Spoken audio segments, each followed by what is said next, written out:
Merhabalar Fatma Hanım'la anne yemeklerine hoş geldiniz. Bugün çok güzel böyle tam mevsimine uygun güzel bir tavuklu şehriye çorbası yapacağız. Gribe, öksürüğe, boğaz ağrılarına muhteşem harika bir şifa dolu bir çorba. Yani artık mevsimler soğudu. Kasım'ın 15-20'sine doğru gidiyoruz. Kasım sonuna doğru. Mevsim değişikliklerinden ne oldu? Çocuklarımız, biz ev halkları hepimizin boğazları ağrıyor, gribiz, burunlar akıyor, öksürükler, aksırıklar başladı. Allah'ım öncelikle hepimize gerçekten sağlıklı, hayırlı yaşam nasip etsin. Güzel bir hayat sürmeyi nasip etsin diyorum. Ve çorbalarımızı şifa dolu olarak yapıp içmeyi nasip etsin diyorum. Burada benim öncelikle bir tane tavuk buzunu güzelce ne yaptım? İçine soğan, sarımsak ve defne yaprağı atarak haşladım. Burada yaklaşık şu an 1-1,5'a yakın litreye su var. Ve tavuğu ne yapıyorum? Tabağa güzelce alacağım şöyle. Biraz soğuyacak. Yağlı olduğu için yağ katmayacağım. Ve içindeki soğan, defne yaprağı onları da alayım atayım artık. Sarımsağı şöyle. Çok basit, herkesin hemen kolayca yapabileceği bir tarif. Böyle hani çok teferruata girmiyorum. Un diye uğraşmıyorum. Direkt eski sistem annelerimizin yaptığı kolay bir tarif. Ve bu biraz soğuduktan sonra bu tavuklarımı dideceğim. Bu böyle kenarda dururken ben hemen bu hazır burada kaynayan, yeni kapattım altını, tavuk suyumun içine şurada yaklaşık 5 yemek kaşığı kadar tel şehriyem var. Onu şöyle bir karıştırıyorum ve kapağını kapatıyorum ama kaynamaya başladığı an kontrol ediyorum. Ve kaynayınca hafif kısarak şöyle tutuyoruz kıymışık olarak ve piştiği zaman buraya hazırladığım 4 yemek kaşığı yoğurdum, bir tane yumurta sarım ve bir tane de yarım limonum var. Bunları sos yapacağım. Yani buna un katmıyorum. Aslında çok çorba çeşitlerim var, tariflerim var. Kanalımdan bakabilirsiniz. Bu eskiden annelerimizin hemen kolayca yaptığı bir şifa dolu çorba. Hatta eskiden unla bile yaparlarmış, şehriye yokmuş ama unlu da olanı var tariflerimde. Oradan bakabilirsiniz. Böyle bir güzel şifalı çorba yapıyorum. Evet, şöyle bakıyoruz. Çorbamız artık kaynamaya başladı. Yağ falan katmıyorum. Çünkü tavuk biraz yağlı olduğu için yağ falan ihtiyaç yok. Hemen pratik, herkesin pratikçe yapabileceği. Altında biraz kısıyorum. Şöyle orta ateşte şehriyelerim pişene kadar pişiriyorum. Ben de burada tavuklarımın etini didikliyorum. İşten geldiniz, yorgunsunuz, hafif vücudunuzda bir kırıklık var. Gripsiniz, burnunuz akıyor ya da boğazlarınızda bir acı hissettiniz. Hemen böyle güzelce bu çorbayı çabucak bir tane tavuk budu alın. Tavuk göğsü de oluyor zaman zaman ama bu daha güzel, lezzetli ve hakikaten yağlı olduğu için daha harika oluyor. Tavuk göğsü biraz lezzet anlamında saf geliyor bana. O yüzden genelde ben çorbalarıma bunu kullanıyorum.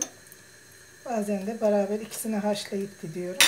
Evet, güzelce tavuklarımı didiyorum ve çorbama ilave edeceğim biraz sonra. Evet, şöyle baktık. Artık kontrol ediyoruz. Şehriyelerimize bir bakıyoruz. Evet, pişmişler.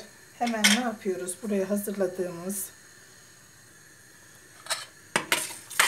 yoğurdumuzun içine güzelce hemen şöyle, eğer aynı usul işte evde nasıl yapıyorsak onları sizlere yansıtıyoruz. Şöyle iyice bir yoğurdumuzu çırpıyoruz. Evet, buna ben un katmıyorum. Şöyle güzelce bunu da yapıyorum. Ve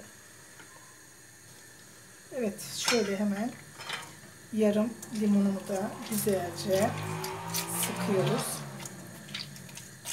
çekirdekleri alta geçmemesi için. Limon sıkacağında da yapabilirsiniz. Şöyle limon oranını da artırabilirsiniz ama ben genelde servis anında üzerine biraz karabiber ve yeniden gene limon sıktırıyorum. Şöyle bunu da iyice karıştırıyoruz. Ve buradan tavuk suyundan biraz alıyoruz alıştırmak için.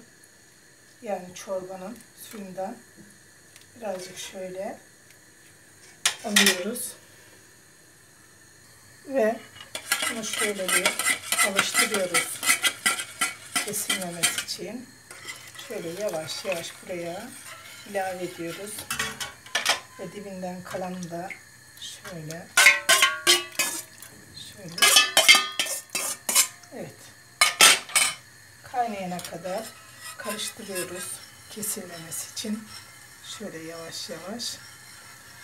Çok harika bir çorba. Gerçekten tavsiye ediyorum. Gribi birebir kesiyor. Boğaz ağrılarını geçiriyor.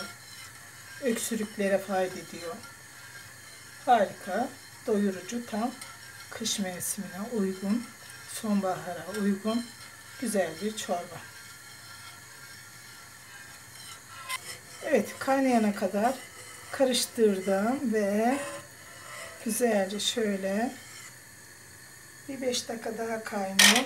Zaten baştan tavuğu haşlarken tuz attım biliyorsunuz. O yüzden gerek yok ve hemen bittiğimiz tavuklarımızı şöyle ilave ediyoruz.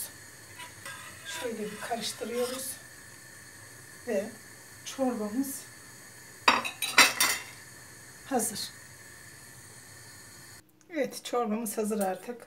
Şöyle güzelce bakın, muhteşem oldu.